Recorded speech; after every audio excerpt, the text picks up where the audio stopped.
नमस्कार, मैं हूं आलोक शुक्ला और आप देख रहे हैं वर्ल्ड न्यूज सर्विस। शुरू करते हैं खबरों का सिलसिला आज की बड़ी हेडलाइन से। हिमाचल प्रदेश में जल्द हो सकता है चुनाव, बन सकती है कांग्रेस सरकार।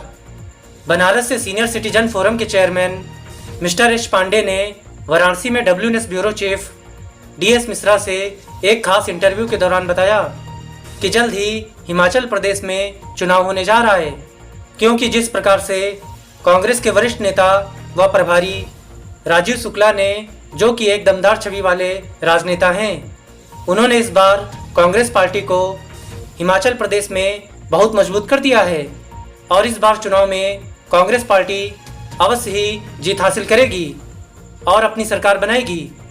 राजीव शुक्ला को राहुल गांधी व सोनिया गांधी का पूर्ण समर्थन प्राप्त है और इन्हीं के नेतृत्व में कांग्रेस इस बार हिमाचल प्रदेश में एक मजबूत सरकार बनाएगी और ये आशा भी है कि कांग्रेस को राजीव शुक्ला के नेतृत्व में जनता का पूर्ण बहुमत भी मिलेगा।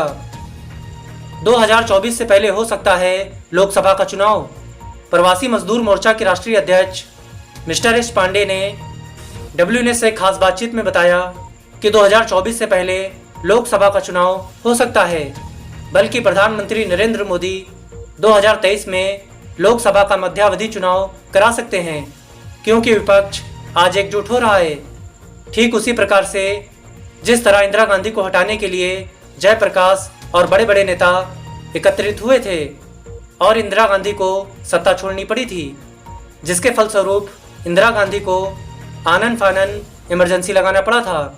विपक्ष ने जिस प्रकार से इकट्ठा होकर इंदिरा गांधी को हटाने के लिए इंदिरा गो बैक का नारा लगाया था, ठीक कुछ समय पश्चात विश्वनाथ प्रताप सिंह ने विपक्ष में बोफोर्स मुद्दा उठाकर राजीव गांधी को भी सत्ता से बेदखल कर दिया था।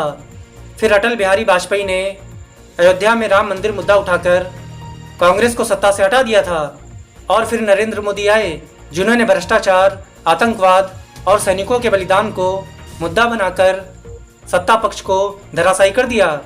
ठीक उसी प्रकार से ये चुनाव भी मध्यावधि हो सकता है और इसकी शुरुआत पटना से हो भी चुकी है।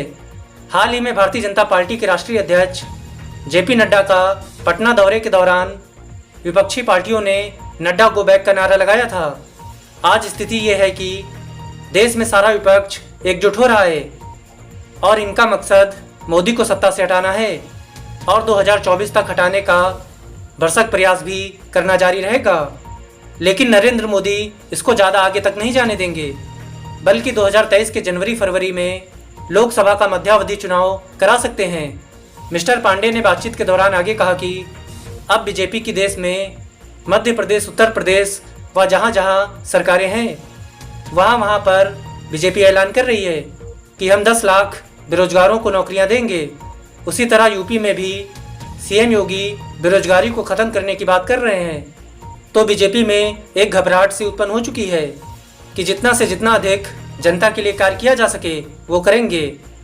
इस पर मिस्टर एच पांडे ने कहा कि बीजेपी सरकारें अब जल्द से जल्द बेरोजगारों को नौकरियों में भर्ती करेंगी। वहीं प्रवासी मजदूर मोर्चा के राष्ट्रीय अध्यक्ष मिस्टर एच पांडे ने मुख्यमंत्री योगी आदित्यनाथ व प्रधानमंत्री नरेंद्र मोदी से मांग भी की है कि मजदूरों को कम से कम 700 रुपये दिहाड़ी दी जाए, क्योंकि मजदूरों की कोई जाति नहीं होती, इसलिए इनका आरक्षण भी किया जाए। कम से कम 5% मजदूरों को आरक्षण मिलना ही चाहिए। मजदूर की कोई जाति नहीं है, इसमें ब्राह्मण, ठाकुर, मुसलमान सभी जातियां सम्मिलित हैं। अतः इन मजदूरों को भी फ्री आवास और फ्री शिक्षा भी दी जाए, क्योंकि यही मजदूर भारत के निर्माण में सबसे बड़ी अहम भूमिका निभाते हैं। मिस्टर पांडे ने कहा कि अगर मजदूरों की उपेक्षा बीजेपी ऐसे ही करती रही तो पार्टी को भविष्य में बहुत अधिक नुकसान हो सकता है, क्योंकि आज मजदूर बहुत त्रस्त हो चुका है, उनका पालन पोषण भी ठीक से नहीं हो पा रहा है।